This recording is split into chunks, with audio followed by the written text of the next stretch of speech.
Hey guys, in today's video, I bring you an impressive and breathtaking story. Let's meet Sable Whitmore, a nurse who died for 15 minutes during a shift on Carnival Saturday and was taken by Jesus Christ to a terrifying revelation. What he showed her about the true meaning of Carnival and the hidden forces behind this festivity will change everything you believe. And the worst, she also saw hell and who is there. What Sable witnessed is something the world doesn't want you to know, and this message could transform your life forever. So, before we start, leave a like, subscribe to the channel so you don't miss any content like this, and activate the bell to receive all notifications. Now, get ready for this intense and revealing journey. My name is Sable Whitmore. I was born and raised in New Orleans, a city that lives and breathes tradition, mystery, and spirituality. I worked for over a decade as a nurse in the emergency room at Memorial Hospital, dealing daily with pain, suffering, and the fight for life. But what happened to me the night of February 10th, 2024? It wasn't something any academic background could prepare me for. By 15 minutes, my heart stopped beating. And in that brief interval, I saw things that changed my life forever. I have always been a practical woman. I grew up in a Christian home, but I wasn't someone who lived by faith. My mom, Martha Whitmore, always told me that a great spiritual battle was underway, but I never listened. Evil disguises itself as tradition, my daughter, she repeated, referring to Mardi Gras, which to me was just another harmless party. But that night I found out she was right. What I'm about to tell you is not easy to hear. It is not an ordinary testimony. The truth is never comfortable. If you are expecting a story of peace and light, a heavenly encounter that enveloped me in love and serenity, stop reading now. What I experienced was different. A brutal revelation. Something that made me understand that what we think is just culture can in fact be a portal to forces we don't understand. I found Jesus Christ. He took me through a journey beyond time and revealed to me truths that most people choose to ignore. Far hidden past of Carnival, its links to pagan rituals, and the way the shadows turned it into an instrument to keep people away from God. And I saw the inferno. Who was there? The price of voluntary ignorance. And when I returned, I knew I couldn't just go on with my life as if nothing had happened. I didn't want to tell that story. I tried to stay silent. But Jesus said to me, "If you don't speak, who will?" So here I am. The emergency room at Memorial Hospital de New Orleans. It was always busy, but on Carnival Saturday, it turned into a battlefield. The hallways were full. People drunk, bloody, crying. The smell of alcohol and sweat permeated the air. Nurses were running around, doctors were shouting orders, and heart monitors were beeping nonstop. The noise of ambulances arriving was almost constant. I spent the whole day mending wounds, dealing with overdoses, calming women who arrived after assaults. A 19-year-old boy entered with a black eye and a gash on his head, muttering that he didn't know who had attacked him. A woman in a shiny dress held her injured arm as she repeated, "It was just a party, just a party." To the 22 or 55, a new stretcher was hurriedly brought over, a young woman from 20 years. He was wearing short shorts, his face stained with makeup and blood. She had been run over after losing her balance while dancing in the crowd. "Cardiac arrest!" shouted one of the paramedics. We began resuscitation immediately. Dr. Evan Holloway pressed on the young woman's chest while another doctor prepared the adrenaline. I adjusted the mechanical fan, feeling sweat running down my forehead. Mardi Gras drums echoed in the distance, like a cruel reminder that, outside, the party continued. My heart was pounding in my chest, and then came the first twinge. A sudden tightness, as if invisible fingers were digging into my ribs. I ignored it. It was just stress, just tiredness. But then came second pain, more intense, like a hot knife going through my chest. My vision became blurred. The world spun. I held onto the edge of the bed, trying to call someone, but my voice wouldn't come. Out. I looked at the clock, 22:58. It was the last thing I saw. The ground seemed to disappear beneath my feet. Everything went dark. And then suddenly I was somewhere else. The first feeling was lightness, as if the weight of my body had disappeared. But something was wrong. I could see everything around me. The emergency room, the doctors, the nurses, the chaos. But I wasn't there. I floated above my own body, seeing my body inert and what? My skin was pale, my lips were starting to turn blue. The heart monitor showed a straight line. I was dead. The Dr. Evan Holloway. I pressed my chest hard, counting the compressions. Come on, Sable, turn back. Sweat ran down his face. Someone shouted that it had been more than 3 minutes, no response. I should have been desperate, panicked. But I wasn't afraid, just awareness. Everything seemed distant, as if I were an observer. But then something changed. One intense buzzing filled my ears. It was a sound ancient, deep, like a song vibrating in space. Suddenly I felt a force pulling me up. The emergency room disappeared. It was like I was being sucked into a tunnel made of golden light. It was no ordinary light. It was alive. The movement was fast. The buzzing grew louder. I could feel something, bigger than anything I've ever known, waiting for me. Then, a presence emerged. It was indescribable. More than a figure, it was an energy, a force that dominated everything around me. I didn't need words to know who it was. Jesus Christ was there. His glory was so intense that looking directly at him, it was almost impossible. But at the same time, I recognized him as if I had always known. And then he spoke, and his voice, it wasn't just sound, it was absolute truth. Sable, the time has come to see what needs to be seen. In an instant, the space around us began to change. I was about to see what no one ever told me. His presence was overwhelming. It wasn't like the paintings show. It wasn't just a man in a white robe and a serene look. Jesus stood before me, like living fire, an intense light that radiated power and authority. His glory was indescribable, and every cell of my being trembled before him. But there was no fear. There was reverence. There was certainty.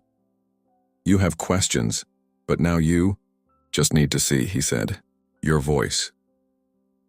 It wasn't sound. It was pure understanding. Each word vibrated inside me like silent thunder. Then he stretched out his hand, and when my fingers touched his, time and space folded. Suddenly we were elsewhere. It was as if we were in a space between dimensions. Nothing was fixed. Everything moved in layers. In front of us, like a curtain being opened, I saw moments in the history of humanity. I will show you the truth about what you call Carnival, Jesus said. His words were not just heard, were lived. And before I could respond, I went thrown into the past. Everything changed around me. I was in another time, another era. I found myself surrounded by a crowd, men and women dressed in robes, wearing animal masks. They sang, danced, drank, and indulged in acts that I could not describe. Saturnalia, Jesus said, the true origin. I saw Romans celebrating, but all around them there were shadows. Demonic creatures moved among the partygoers, whispering, laughing, guiding them to excess. Time advanced. Now I was in a medieval cathedral. I saw priests, I saw bishops, I saw churchmen laughing as they allowed the festivities to mix with the Christian faith. Time advanced again. Now I saw New Orleans, I saw Brazil, I saw the crowded streets, the sweaty bodies, the colorful masks. And in the corners, in the shadows, they were still there. Do you think this is just culture? Jesus asked. This has always been a cult. You have to see everything. The truth was about to be revealed with all its horrors. The world around me kept spinning. I wasn't just seeing images of the past. I was inside them. Every scene that Jesus showed me was real, as if I were there, breathing that time, feeling the smells, hearing the sounds. The first stop was at Roman Empire. The smell of spilled wine mixed with sweat and incense was suffocating. I was in front of a great celebration. Men and women laughed uncontrollably. Naked and drunk bodies mixed together in a frenzy. The sound of tambourines and flutes filled the air. Grotesque masks hid the faces of some, while others simply gave in to the chaos. It was at Saturnalia. I saw Roman priests pouring blood of animals on altars, offering sacrifices to the god Saturn. Some slaves were released for a day and dressed like kings, while their masters served wine and laughed. But, in the eyes of the slaves, I saw something different. It was fear. They knew that at dawn everything would return to normal, or worse. And then I saw shadows. Behind the partygoers, between the columns of the temple, dark figures moved. They weren't human. They were deformed creatures, with burning eyes and indistinct shapes whispering words I didn't understand. They were fueling the party. Jesus said, "They were never just symbols. They have always been here." Time advanced. Now I was in a medieval cathedral. The colorful stained glass windows cast soft light on the altar, but something was wrong. Inside the church, men wearing the attire of priests and bishops, they danced, drank, and indulged in strange rituals. This was the Feast of Fools, Jesus said. The church pretended to convert paganism, but instead allowed itself to be corrupted by it. I saw a man wearing ecclesiastical robes kneel before a strange statue. A priest clapped while worshippers danced in a grotesque inversion of the Mass. Their laughter was not human. The curtain of time opened again. Now, I saw Carnival as we know it today. New Orleans, Brazil, Venice, the whole world. The apparent joy, the colorful bodies, the shiny masks. But among the crowd, they were there again. The same spirits. This was never just a party, Jesus said. It was always a disguised ritual. And now, you need to see what happens behind the scenes. The darkness began to close in around me. Something terrible was about to be shown. The glow of the party disappeared. The ground beneath my feet collapsed. I was falling. The heat rose, suffocating, as if the air itself was burning my skin. The smell of sulfur and burnt meat, it was unbearable. And then, the scream, shouting. Thousands, millions of voices crying out at the same time. I was in hell. The landscape was distorted, twisted like a burned city, where everything moved in the wrong way. It seemed like an endless abyss, dark caves filled with crawling shadows that writhed as if they were being consumed from the inside out. "You need to see who is here," Jesus said. His voice was firm, but filled with sadness. So, I saw it. Religious leaders, pastors, priests, men and women who had dedicated their lives to preaching, but they were there. Why? One of them looked at me. His face was covered in wounds that wouldn't heal. He tried to speak, but his mouth was sewn up with dark, twisted threads. His eyes screamed what his lips couldn't say. They knew the truth, but they didn't speak, Jesus explained. They turned faith into a game, fear into a tool. They ignored the warnings. I saw one Christian influencer, someone I vaguely recognized. He was trapped inside a black mirror, his hands slapping against the surface, but no sound came out. His own videos were projected around him, phrases he had said repeating over and over. God doesn't care about these things. It's just a harmless party. Carnival can also be Christian, Jesus pointed out. He led many to believe that it was okay to celebrate that which was sacred to darkness. The mirror cracked. Something came out of him and pulled him into the darkness. My knees weakened. I wanted to scream, I wanted to wake up. But then I saw ordinary Christians. Ordinary men and women. People who had lived normal lives. But they were there. They cried, trying to run away from something that was crawling behind them. Empty-eyed, demons with sharp claws dragged them to dark chambers. "Why are they here?" My voice came out as a whisper. Because they ignored the truth, Jesus replied. They didn't want to know, and whoever rejects the truth chooses darkness. I felt something cold run up my spine. What happens to those who are still alive? I asked. Jesus looked at me, and then the floor collapsed again. I was about to find out. The darkness around me suddenly dissipated, and I was back on the threshold of eternity. But now before me, there were two calendars floating in the air. One of them was golden, shining like the sun. His days shone with a pure light, and each of them seemed to pulse with a heavenly energy. I knew without anyone having to tell me that those were the God's holy days. The other calendar on the side was dusky, full of dark spots and undulating shadows. I felt something wrong in him, a kind of disturbing magnetism. Its energy was dense, heavy, and even without touching it, I could smell it. Lies and corruption coming from him. Jesus pointed to the golden calendar. This is the calendar that my Father established from the beginning of time. Each of these days was ordained for the spiritual edification of humanity, to prepare them for the coming kingdom. The names of the days began to reveal themselves to me, as if they were being written with light before my eyes. Easter, the sacrifice of the Lamb. Unleavened breads, purification from sin. Pentecost, the outpouring of the Holy Spirit. Trumpets, the announcement of the King's return. Atonement, the definitive removal of evil. Tabernacles, the kingdom of God on earth. Last big day, the final judgment and redemption of humanity. Jesus then turned to the another calendar, that dark and distorted one. Satan never creates anything, he said. He just corrupts what already exists. This calendar was created to replace God's holy times and lead humanity away from the truth. At the same moment, the names began to reveal themselves on Satan's calendar. Carnival, a corrupt inversion of the Feast of Unleavened Bread, where instead of purification, sin is celebrated. Natal, a pagan date masquerading as Christianity, created to replace the real Feast of Trumpets. Halloween, a mockery of the last great day, the moment of divine judgment. New Year, a cycle of renewal without God, focused on the exaltation of man and the illusion of time.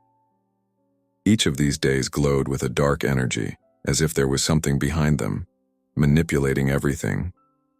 And then I saw.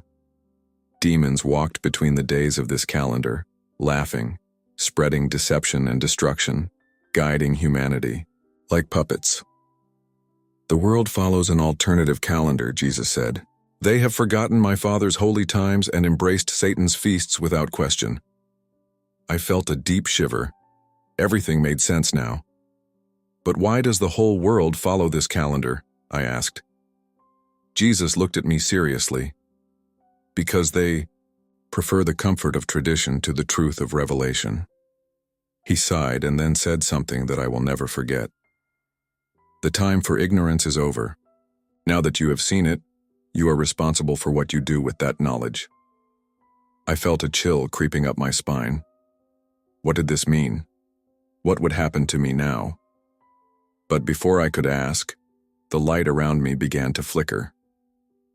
Jesus looked at me one last time before saying, "It's time to go back."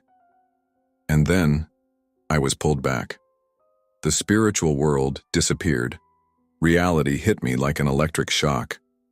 I was returning to my body. It was like being thrown through a cold, narrow tunnel. The light disappeared and suddenly my chest burned. My eyes opened with a brutal shock. The sound of the heart monitor went off. "She's back!" The scream echoed around me. I saw blurred faces, shadows moving, locked lungs, a crushing weight in the chest. I didn't know where I was. "Breathe, Sable, breathe." Dr. Evan Holloway was holding my hand. His face was pale, covered in sweat. Behind him, my mother cried compulsively, clutching a crucifix to his chest. "She's back," someone whispered. After 15 minutes, you blinked frantically, trying to process what had happened. My senses were confused.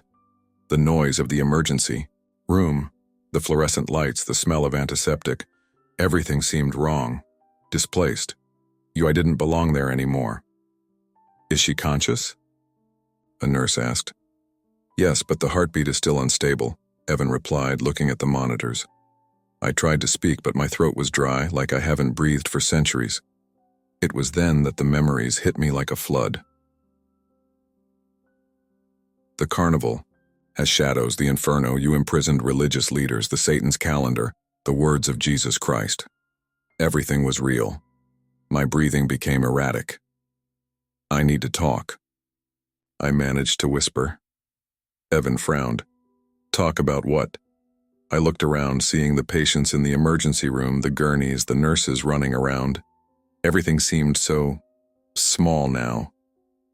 I saw Jesus, I blurted out at once. There was absolute silence. For a moment, no one breathed. My mother knelt beside the gurney, tears streaming down her face. Oh my God. Evan hesitated. Sable, you suffered a cardiac arrest. Your brain may have been in a state of oxygen deprivation. What you saw could have been delirium. I held his hand tightly. It wasn't a delusion.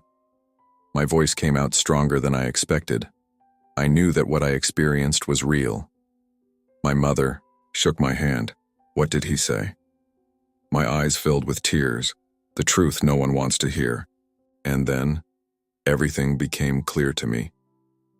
My life, my career, everything I thought was important, it didn't mean anything anymore.